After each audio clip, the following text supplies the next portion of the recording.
Hello friends, स्वागत है आपका आपके अपने लीगल चैनल सोच पर प्रहार में। मैं हूं एडवोकेट सनी शर्मा और दोस्तों आज की इस वीडियो में एक प्रैक्टिकल बात मैं आपको बताने वाला हूं। इस पहलू पर बहुत सारे लोग गलतियां कर रहे हैं।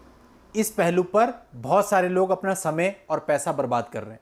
पहले चीज़ों को समझना बहुत ज़रूरी है। अगर चीज़ें प्रैक्टिकल हों तभी आप उसमें इन्वॉल्व हों। यदि चीज़ें प्रैक्टिकल नहीं हैं तो उसमें इन्वॉल्व होना मतलब अपने आप को और उलझाना। अभी दोस्तों कल भी कोई मेरे से ये चीज़ें पूछ रहा था और मैंने देखा कि उनको भी कंफ्यूजन थी और जो कमेंट्स हम पढ़ते हैं वहां पे भी पता चलता है किस चीज़ को लेकर के आप सभी में कंफ्यूजन है। दोस्तों आपकी वाइफ आपने एफिडेविट में कुछ कहती है या अपने पिटीशन में कुछ कहती है और आप कहते हो कि सर ये सारा का सारा ही झूठ लिखा हुआ है। अब जब उसने अपने एफिडेविट में भी झूठ लिख दिया, उसने अपने पिटीशन में भी झूठ लिख दिया, तो हम इस पर सेक्शन 340 सीआरपीसी लगाना चाहते हैं। तो इसके लिए सही समय क्या है और क्या हमें लगाना चाहिए या नहीं लगाना चाहिए, इस पर हमें आपकी गाइडेंस चाहिए।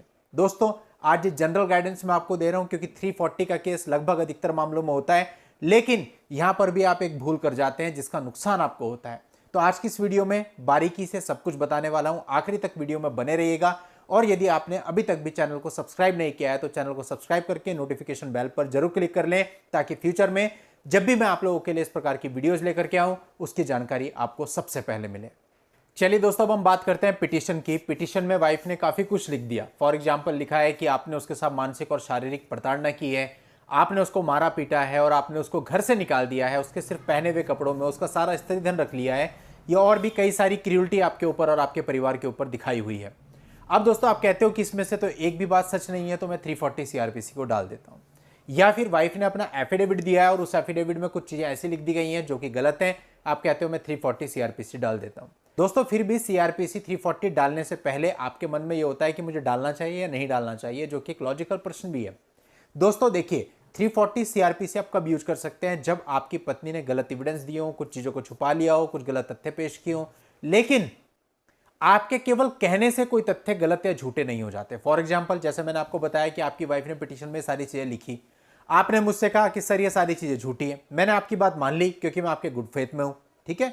लेकिन कोर्ट आपकी बात क्यों मानेगा? क्योंकि कोर्ट को तो वाइफ कह रही है कि ये सारी चीजें सच हैं, आप कह रहे हो झूठ है, ट्रायल अभी तक हुआ नहीं है, तो कोर्ट को कैसे पता कि आप सही कह रहे हो या आपकी वाइफ सही कह रही है? यानी वो झूठ आपकी नजर में झूठ है लेकिन कोर्ट की नजर में झूठ नहीं है। या तो आपके पास कोई पुख्ता एविडेंस हो कि उसने वहां पे कोई बात लिख दी है और आपके पास उसका प्रॉपर एविडेंस है जो कि प्राइमा फेसिया बताता है कि उसकी स्टेटमेंट गलत है। इसी प्रकार से दोस्तों जब वाइफ एफिडेविट देती है तो वहां पर भी वो कई सारी स्टेटमेंट करती है और आप कहते हो ये झूठ है, ये झूठ है, लेकिन वो आप सिर्फ कह रहे हो, आपके कहने से कुछ नहीं होगा, आपके कहने से 340 नहीं बन जाएगी। आपको पता है वो झूठ है लेकिन you have to give any evidence for it. जब तक आपके पास कोई ठोस सबूत नहीं है, फॉर एग्जाम्पल आपकी वाइफ ने एफिडेविट में लिखा है कि वो बेरोजगार है, वो एक घरेलू महिला है और वो कोई काम नहीं करती है, लेकिन आपको पता है वो जॉब में है और उसकी करंट सैलरी स्लिप आपके पास है। अब आप इजीली प्रूव कर सकते हो कि उसने झूठ बोला है। वो कामकाजी महिला है, नौकरी करती है, ये उसकी सैलरी स्लिप है और उसने अपने एफिडेविट में लिखा है कि वो घरेलू महिला है और कोई काम नहीं करती है, कोई नौकरी नहीं करती है। यहां 340 सीआरपीसी बन रहा है। तो अगर ऐसी परिस्थिति है आपके एफिडेविट में या पिटीशन में जहां पर क्लियरली पता चल रहा है कि वो झूठ बोल रही है और उस झूठ का आपके पास कोई एविडेंस है और ऐसा एविडेंस है जिसे आप कोर्ट में रखो तो प्रथम दृष्टया कोर्ट ये मान ले कि हां ये झूठ है, तो 340 सीआरपीसी आपका काम करेगा। यदि आप अनावश्यक रूप में केवल अपने दिल की तसल्ली के लिए 340 सीआरपीसी डाल देते हैं उसका कोई फायदा नहीं है। आपका समय खराब होगा, आपका पैसा खराब होगा और बाद में आपका 340 सीआरपीसी खारिज हो जाएगा, जो कि अधिकतर मामलों में होता है। इसी वजह से होता है दोस्तों, क्योंकि लोग केवल इमोशनली काम करते हैं, इमोशनली देखते हैं कि तो सारा झूठ बोल रही है और इमोशनली ही 340 सीआरपीसी फाइल करते हैं।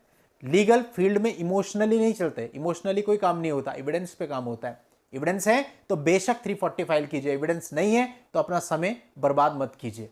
आपका 340 भी आगे जाके खारिज हो जाएगा जिसका कोई परिणाम नहीं मिलेगा। तो पहले आप कलेक्शन कीजिए एविडेंस का।